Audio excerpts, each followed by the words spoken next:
In this video, I'm looking at Curse City Nightwars.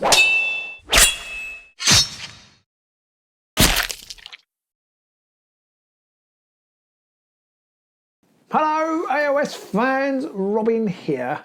Now hands up amongst you, who remembers a game called Cursed City? 2 of you?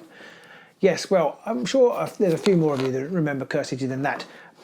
Probably for the debacle around its release. I think it came out during lockdown and during COVID, and so there wasn't very many people to play it. And it was huge fanfare, new website, lots of reveals on the Warhammer community website. And it came out. GW gave boxes to people like us, which is very kind of them. And but then there seemed to be about 3 boxes available for anybody to actually play. Huge scarcity. Game came out, very underwhelming. Hardly anybody plays it, and you don't really see very much of it. It is coming back. They are re-releasing the box set, which is exciting for those of you who wanted to get hold of it. It's got some lovely miniatures in it. I have to say the game mechanics left me a little bit underwhelmed, and because nobody's really playing it, nobody's really talking about it, I have never actually played a game. That hasn't stopped GW sending me a copy of Curse City expansion Nightwars. And it's coming out it's available on pre-release this coming weekend when this video goes live. And I thought I'd do a quick unboxing of it just to have a look inside. Now, there's a really key thing to this. I'll tell you what it's got in the box before we have a look. It's got a rule book, 48 pulls rule book. It's got lots of tokens, all sorts of different tokens, abhorrent swarm tokens, 3 decapitation tokens. Be careful what you do with those. Some numbered lich gates. That's good because I've lost my numbered lich gates. 12 lurk tokens, and I've got teenagers in my house, got plenty of use for lurk tokens, and 2 double-sided board tiles, so sort of more floor plans, and then there's a load of cards in here as well. What isn't there in here, as you can probably tell from the size and the weight, is there's no plastic. Well, that said, plastic doesn't make very much, but normally I'm used to opening great big heavy boxes. There's no plastic in this box.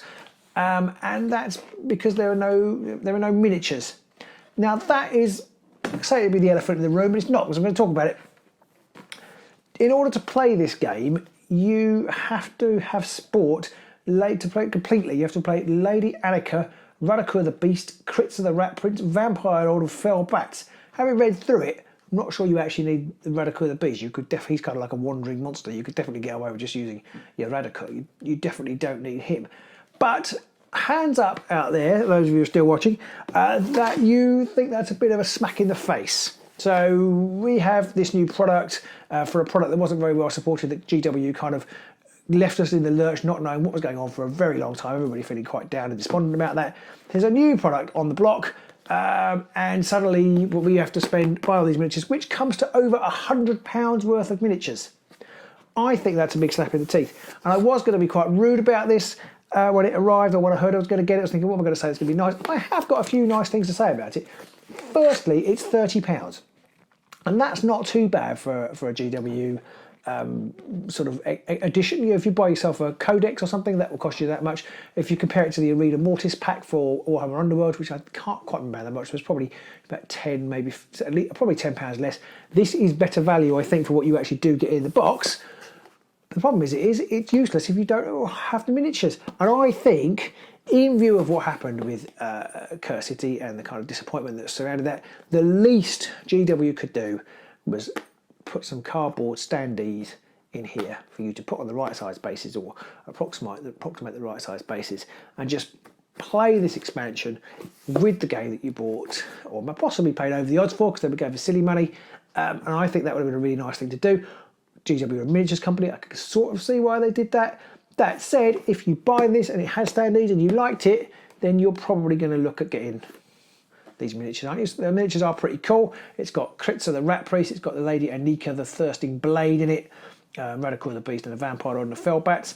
I mean, you could probably use something else for each of those things. You don't have to have them. Having looked at it, you don't have to have them. They just have to be representative. So you don't need them. I just think it would have been nice if they represented it in some way. Pete and I did joke about we could do a video of how to make your own standees. I'm not sure I've got the technical know-how or the time to do that, but you could certainly, if you know your base sizes you need, you could certainly approximate different vampires or bats or whatever for this expansion. What do you get in here? Let's have a look. a big piece of cardboard which you can wear as a hat, maybe a parrot. I don't know what you want to do that. That's just to keep everything together. You do get, I mean, you don't get a lot of bang for your £30, but I suppose it is only £30. You get a rule book, and you get the tokens. They're very shiny. There you go. There's all the tokens I was talking about. The room tiles. Not massive room tiles. It's not adding a lot. It's compact and bijou embossing, compact and bijou, and then you get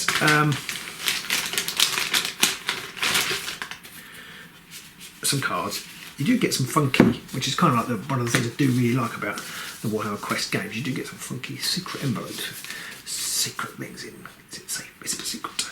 These are extra vampiric powers that manifest themselves as you go through the quests, and then you get a load of cards in here. So you get some cards representing Blade Master, Stalwart, Primus, Executioner, Reapers. I think these are like the sort of skill sets you can add to your models as they develop. There's a whole load of new discovery cards, some treasure cards, and some trap cards. Lots of realm stone type things. I think the mechanics basically are essentially the same for this. It's more missions, more things to discover, more things to find, and then there's some extra bits and pieces of encounters here. So Radikur the Beast. I'm pretty sure, I did flip through this, I'm pretty sure the only way you can encounter Radikur is as a random monster. So if you haven't got his model, I really wouldn't worry about that, because you can just use anything else. And then each of the level 3 the vampiric powers are here. So the Lady Anika, Kritza and Carmilla, they've all got their own level 1 powers. As you progress, they get these powers. So basically the premise behind this is there's a power vacuum that opened up inside Ulford Khan with the death of Radikur. So this does take place after, though I think you can slot it in as you get a bit better. I think you have to be level 5 or something. It's all going from memory, which I read it about a week ago. But it is for more experienced characters in the game. But this power vacuum has been created. These people are moving in on Radikur's territory, and they're all fighting each other. And you're basically trying to keep each of them at bay to try and defeat them. And you can defeat them in any order. But at the end, I'm sure they'll all come together in some sort of big finale situations where you have to fight it out. So it is essentially the same. This does have huge hostiles in it, and giant hostiles, and then there are sort of several different Nightwars journeys. You've got purge journeys, sabotage journeys, and pillage journeys, and then you go through to do at the end you do the decapitation journeys, and there's various decapitation journeys. There's each one has its own rules. There's Carmilla's Doom, Thirst Awakened, which is Lady Anika, Desperate Frenzy, which is Kritza the Rat Prince, and then the final showdown. Well, who knows what happens in the final showdown, but you'll have to play it to find out. And so that's what you get. You basically get more Curse City. If you want more Curse City, this product is great. If you don't want more Curse City, this product is entirely useless to you, because it has nothing else that you want. No miniatures, literally nothing.